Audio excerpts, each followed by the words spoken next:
When I was a child, my family would travel down to western Kentucky, where my parents were born. There's a backwoods old town that's often remembered so many times that my memories were worn.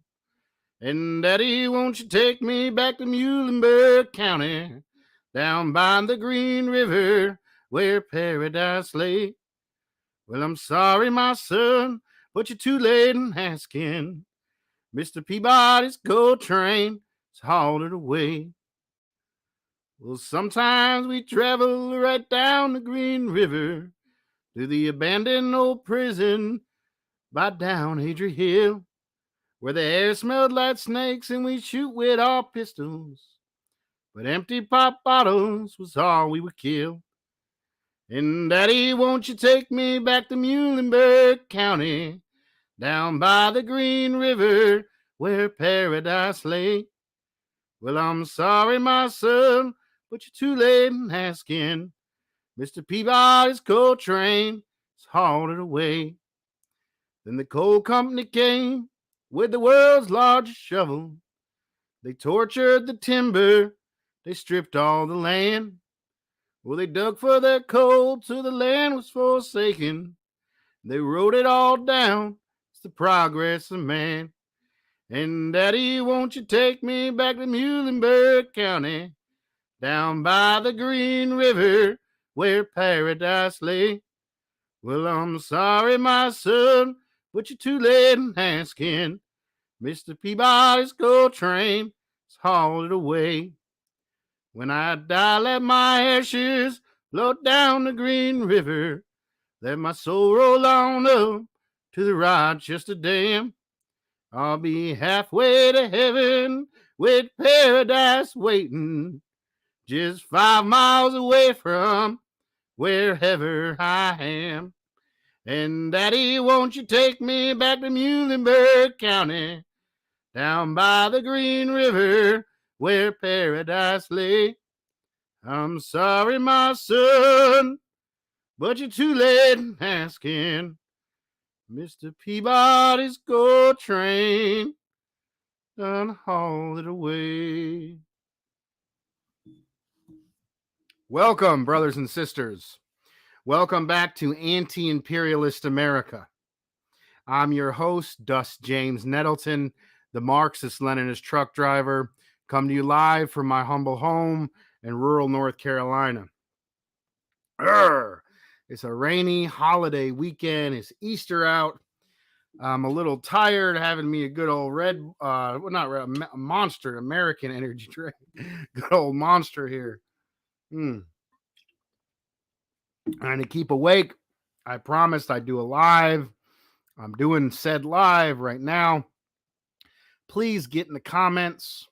I'll give you a shout out. I'll ask any questions you got. Get in them comments. Share this with your friends. Share this with your family. Share this on your Facebook, the Twitters, and all of your social medias. Make this a bigger conversation. Give me something to respond to. There we go. So we'll get into the heart of the matter. I don't want to make this too long of a live. I do have quite a bit of material from the last time that I would like to discuss. First thing that's on my mind is my thoughts and prayers go out to the people of East Palestine, Ohio. East Palestine, Ohio, there was a horrible train derailment with toxic chemicals that were put into the people's environment, put into the rivers, put into the great Ohio River that stretches all across parts of Appalachia and Ohio in the U.S. The chemicals were burned and put into the air, got into the lungs of children, men, women, children alike. Sad, horrible day. It didn't have to happen. You know, it's barely covered on the media. It's kind of shoved on the rug by some of the corporate media. And if it was talked about, it was touched on. It really wasn't talked about the real ecological and humanitarian disaster that happened to our brothers and sisters in Appalachia, just on the other side of the Ohio River, one of the poorest places in the country, one already forgotten zones that saw industry leave, and was already and looked like a war zone before the trail arraignment happened to the good folks there. Huh. And it happened because of obvious absurd intent deregulation. It happened because there's still Civil War era regulation on on trains, on the books. This is bipartisan assault on the people. Democrat and Republic alike are running a failed state that doesn't have basic protections for the people.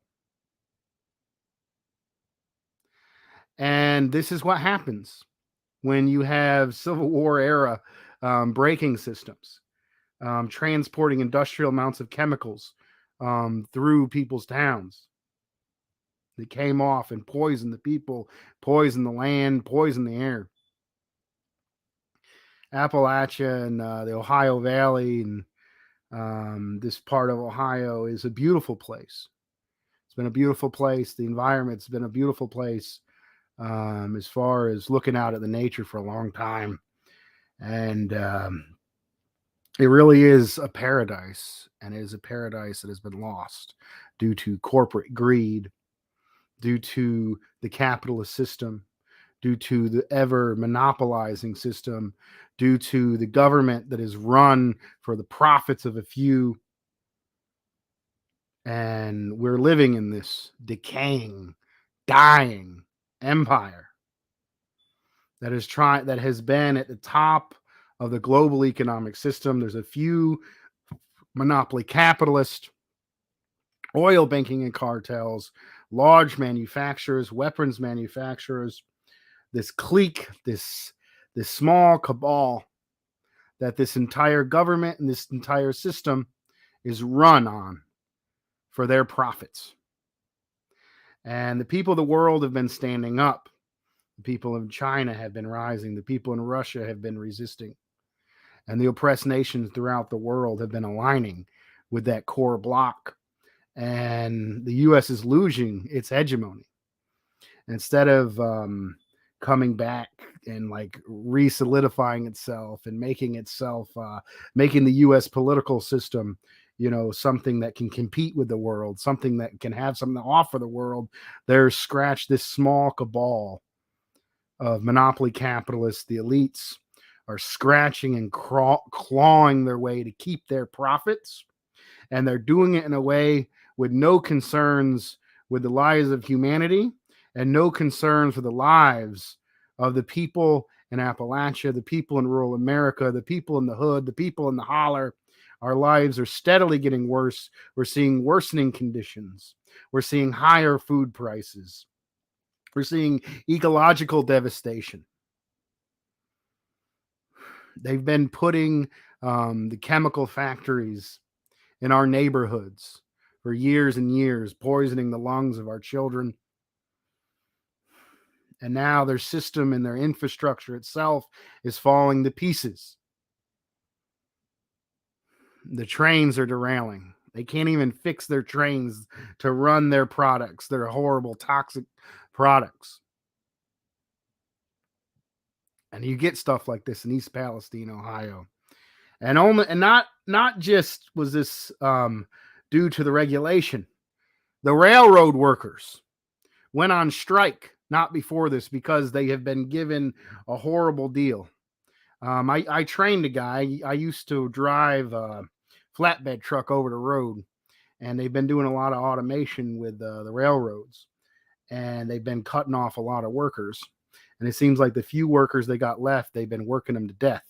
And the workers don't even have any sick day at all. And this is what the COVID is still going on. And the workers went on strike. And the Democrats and the Republicans alike basically used the imperialist state and forced them to go back to work.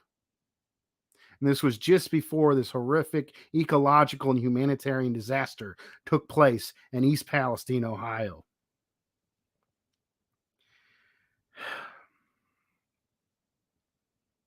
This is the very I mean, this isn't. I know we're told America the best place in the world, and they tell us this, and we've got some buys some consumer goods for the last few decades, which among some families, amongst the labor aristocracy, they tell us the best place in the world, but it's never been anything.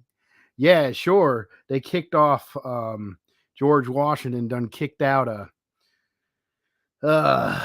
kicked out a colonial monarch. But as far as working folks, as far as black folks, indigenous folks, this has always been a dictatorship of the ruling class, and it's been hell for working and oppressed people. And when they had the money to try to buy us off and maintain their hegemony, and we had a labor movement to fight for something, we got a little bit. But now, as their system is crumbling and falling into the ground, we are going to be the ones that see the worsening conditions first. And it is exactly what we're seeing. The the assault of drugs on the black community in the 80s, the crack cocaine epidemic that was forced upon our black brothers and sisters in the 80s by the CIA, has spread into the heroin epidemic into rural America. They're using their propaganda. They use their propaganda machine. They use drugs against us to subdue us, stop us, criminalize us, keep us either making working for absolutely nothing, getting little or no services in return, fighting their wars, and seeing worse and worse conditions.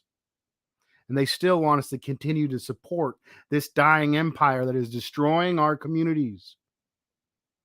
And I'm tired of it. And I'd like to tell everybody what is going on. And that is why I'm here with good folks here on a lovely overcast Easter weekend, Holy Week, on Saturday to talk with y'all about this. I got a few more people with me. If anyone wants to get in the comments, ask any questions so far. If there's a topic you'd like me to discuss, I'd be glad to discuss that topic. So I've already talked a little bit about the ecological disaster in East Palestine, Ohio. I would like to talk about something else, and that is the public safety crisis in the United States. It seems there is a public mass shooting either on the daily or on the weekly. There's so many public mass shootings that unless it's a real big one in a sensitive place, it's not even repeated on the national media anymore. It's not even reported on the national media anymore. The proliferation of guns in this country is a public safety disaster. We are living in a failed state. We have a mental health crisis. And just recently, in Nashville, Tennessee, a deranged killer murdered 3 children and 3 adults at a school.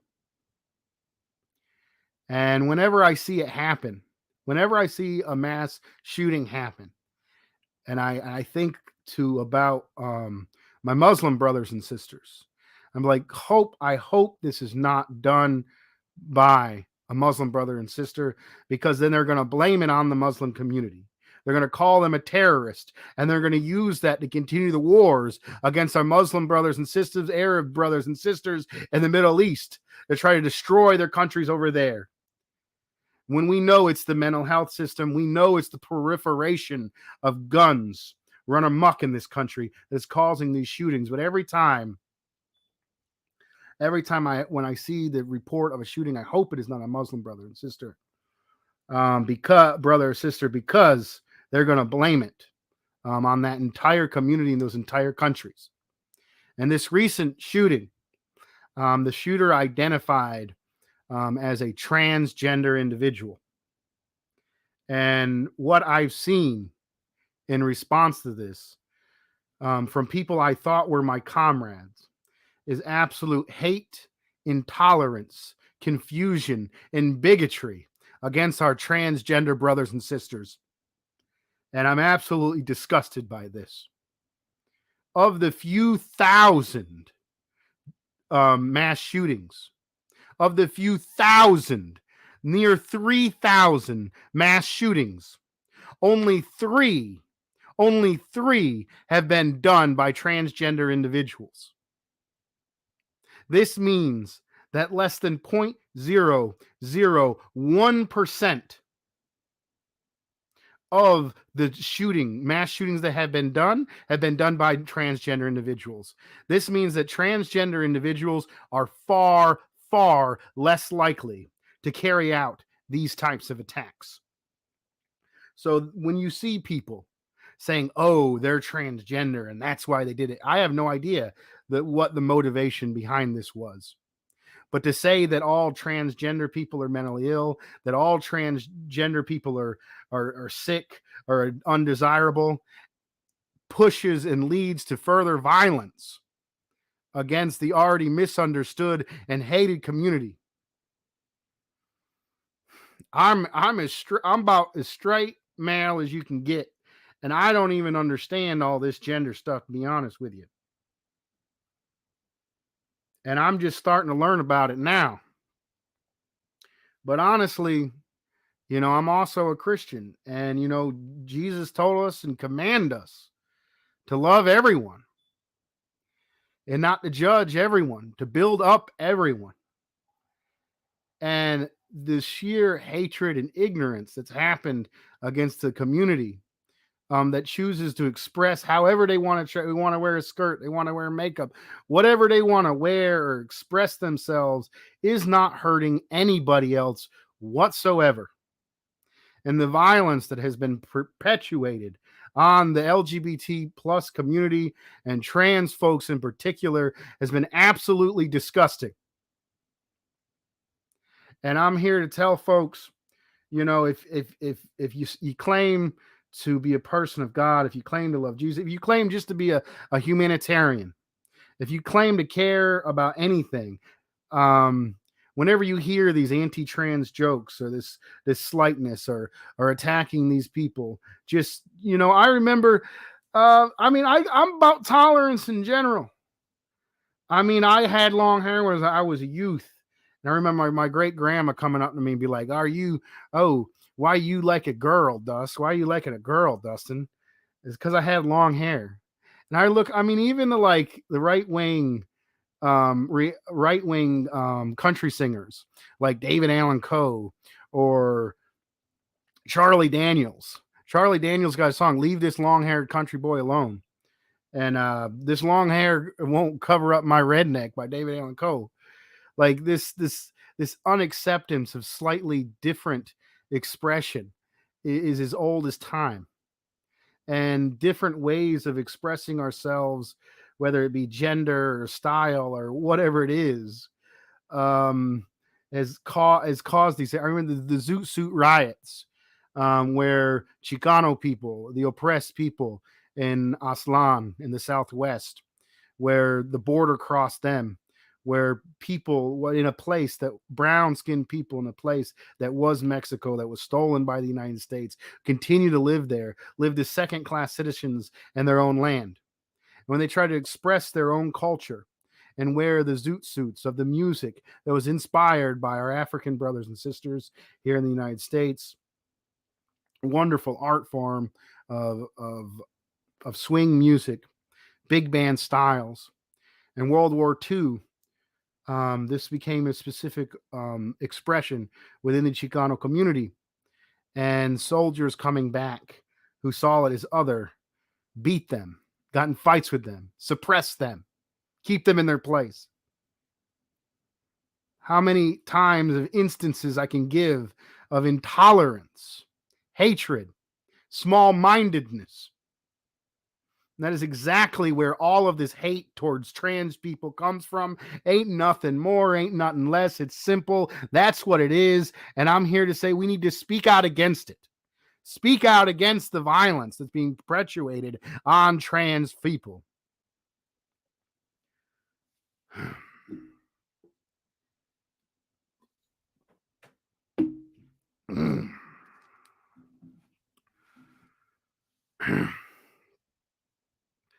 So I'm glad I've come around on this issue. I put up with a lot of shit in my spaces and in my circles, being like, okay, trying to be like, okay, we need to get everyone to work together. We need to get everyone to work together and really focus on, stopping capitalism, stopping imperialism. But I'm here to say from now on, there ain't no way we're going to build a community that's going to that's going to build the power necessary to stop imperialism and to stop capitalism, as long as we let intolerance, and hate to divide our communities. We are stronger together. In our unity lies our strength. En nuestra unidad hacer la fuerza. And I'm not putting up with hatred, violence against LGBT plus community, trans folks, or anybody. And I'm here to say that's where I stand on that. And I'm hoping you take up that position as well. And if you see some shit, you call out that shit, because I'm tired of it.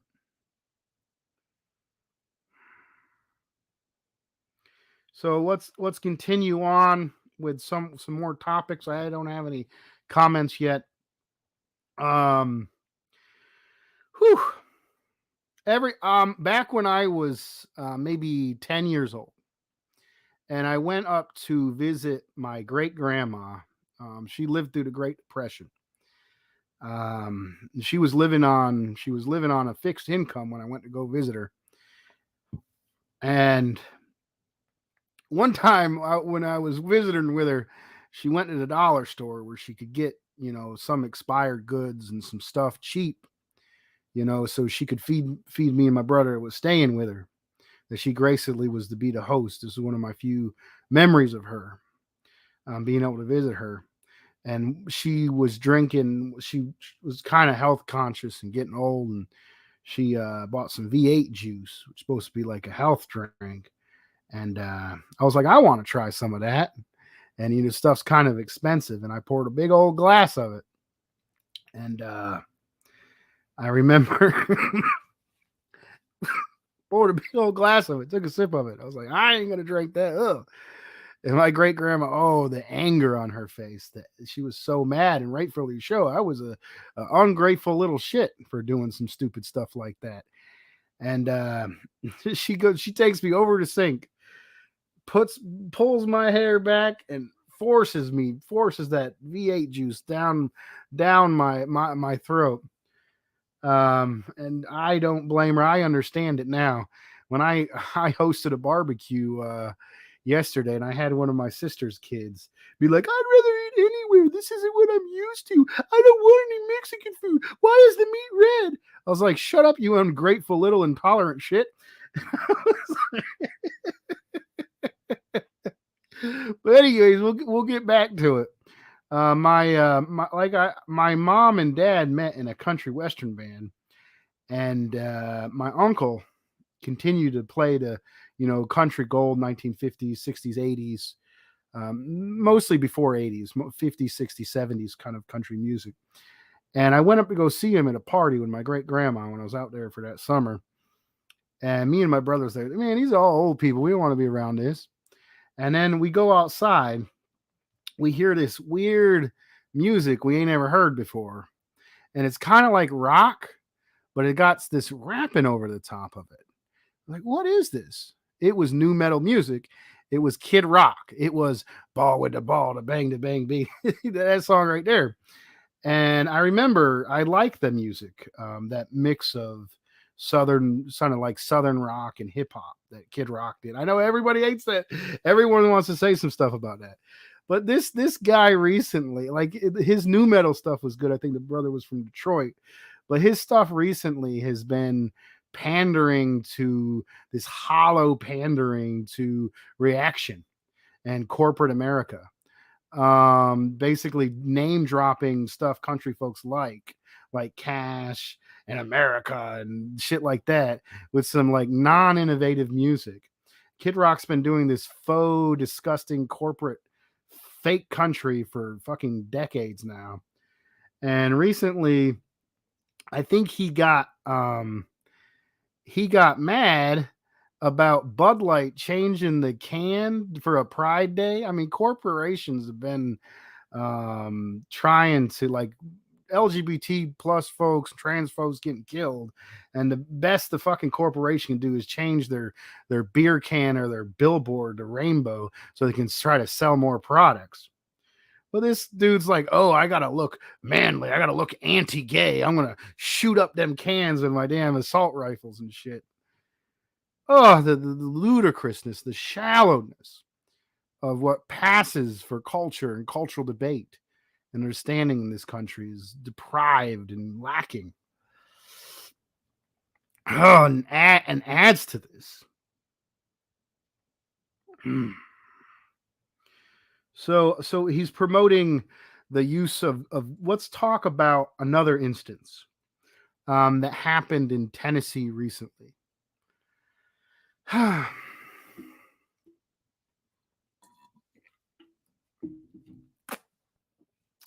Tennessee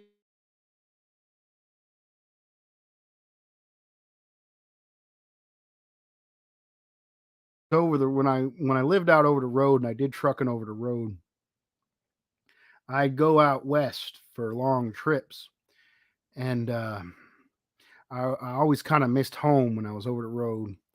And my every time I come back home would be going through Tennessee over to 40 Gorge, as we call it. This thin this place of interstate where the mountains are so tall and the roads are so windy that it becomes this little 4 lane road with some tunnels on the gorge. And I remember seeing in the Smoky Mountains, seeing the sign, "Welcome to North Carolina."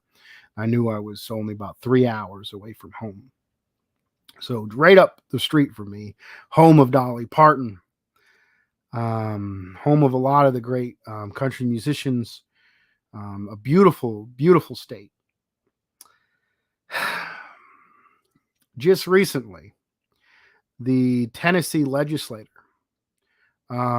decided to remove 2 members of the People's Assembly, the People's House, for breaking decorum. These 2 individuals, Justin Pearson, I believe it was Justin Pearson and Justin Jones. One of them came out of the heart of Nashville, which is one of the blackest districts, one of the poorest districts. I remember I used to deliver cigarettes just up the street from Nashville. I'd go there in the nighttime and try to get unloaded in the morning. One time I was like, oh, I want to go out downtown and drink for a bit. And I used to I liked the old televisions and stuff, and I had a tube TV in the truck. I wanted to watch some movies or something, and I was missing a part for my television. So I Googled the nearest Dollar General or Family Dollar, some kind of dollar store. And I walked into the district in the neighborhood where one of these Justins was elected from. And it was a beautiful day. And I saw these huge apartment buildings and poor and very poorly kept up shape. And I saw the kids and the folks playing outside, smiling and happy. There's this image kind of in rural communities. Don't go in the city, then black folks will hurt you. They'll steal from you. All the fear that's put on the nightly news. And I go and I walk to this Dollar General and I see the kids playing and these in horrible conditions, all on top of each other, all black folks, segregated city, Nashville. You got so-called the American dream, the country, king of the hall of country music, like the city of country music, Nashville, with Broadway and the great historic honky tonks. And you just go a mile or two away, you'll see black poverty among black. And it's interesting that black people were the main cultural inspirations for country music. It was black Southerners and the blues that went up to Appalachia, that blended in with the Scottish and Gaelic roots and other types of music, that folk music mixed with some of this black music, earlier rockabilly and other stuff that produced country music. And it reminds me of Memphis, Tennessee, which is another part of Tennessee, where another one of these congressmen that were elected to be out of power. And I remember going to the other one was on the far west side of Memphis. And I remember walking through the west side of Memphis. Well, I remember walking around. I parked up at a Walmart one night where I had to go the next day. And and I figured, oh, Graceland's down the street. I might as well. That's an internationally known spot. I walked over there to Graceland, and I saw some old planes and stuff that, looked pretty shabby and old. I was like, this is interesting. I wasn't open. It was too late for me to go inside. But I remember seeing the Walmart near Graceland, and I remember seeing the security guards to stop people from stealing. I remember seeing the looks on the people in Memphis.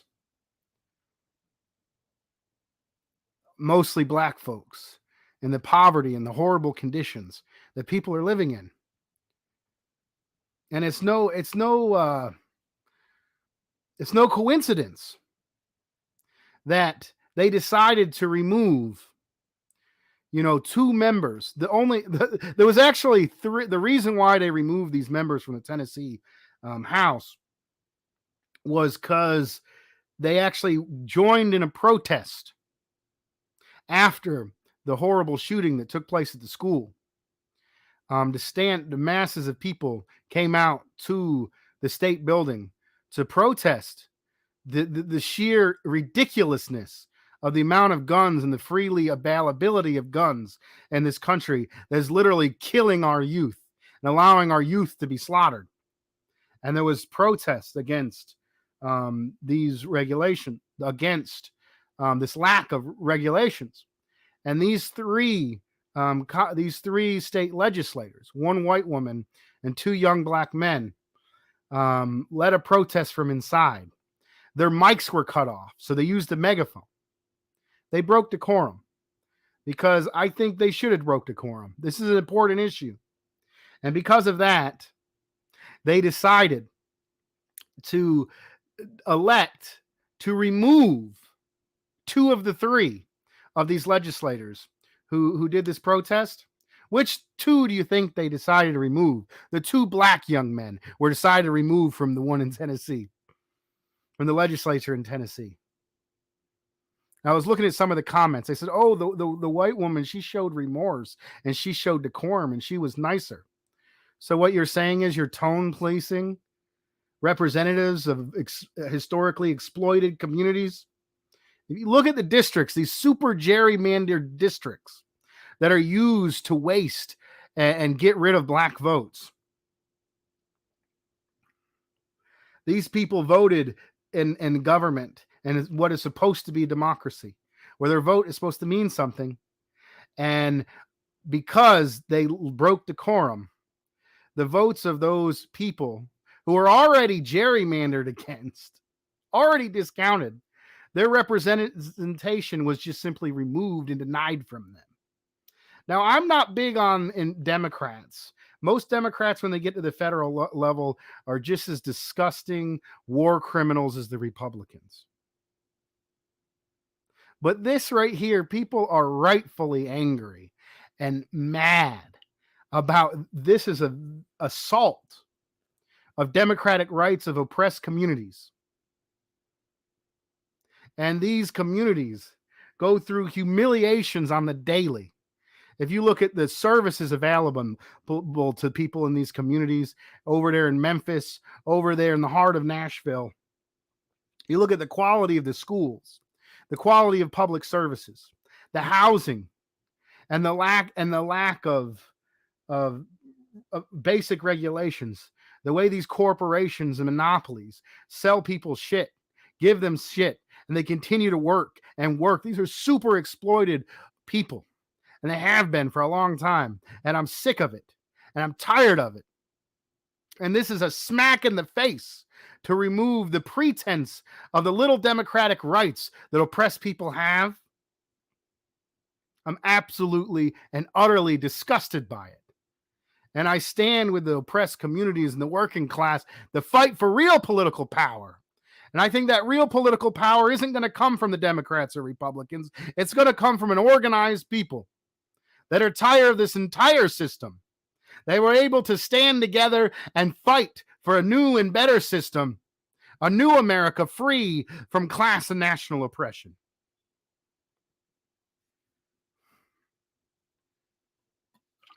Looks like I got a good comment from Ryan Michaels. Ryan Michaels, one of my good friends off Facebook. He runs a cool Facebook called the Jazz Left, I believe. Good shit, brother. Ryan Michaels says banjos and bluegrass comes from Africa. Yes, there's a lot of influence of Afro-American, African influence in bluegrass and the banjo instrument as well. Thank you, brother, for that great contribution. So I'm going to keep on going. Recently, I attended the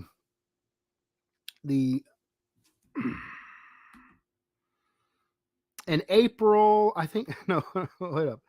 A few weeks ago, I'm so tired. A few weeks ago in May, I think it was May 18th, I attended the Peace in Ukraine demonstration in DC. I was glad to attend it. It was hosted by the Answer Coalition. This show and Media Collective, Anti-Imperialist America, was a proud to be an official endorser of the May 18th demonstration. You can go back and look at my work supporting the intervention, supporting the special operation to denazify and to disarm the U.S. imperialist outpost that is attacking the Russian people, called the Ukrainian regime, neo-Nazi controlled, U.S. imposed, has been killing Romas, has been torturing people. It is a fascist failed state in Ukraine that the United States is propping up, sending our money that should be going to the schools down in Memphis, over to the public service to the people in Memphis and the people in the heart of Nashville and the people throughout this country, the oppressed and working class communities.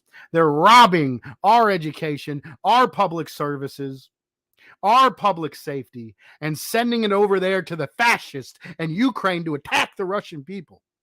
And I'm here to say I stand with the Russians and their fight against these monsters in the United States government that are attacking us right here at home. From Appalachia to the hoods and the hollers and the inner cities to Aslan, we, the working class and oppressed people, need a new system that will fight for us. And we need to call out every instance of the bullshit that is portrayed upon us, that is rotting the minds of our kids and our communities. And we need to form our own organizations, own media collectives that can dispel these lies. And that is an effort of what I'm trying to do here.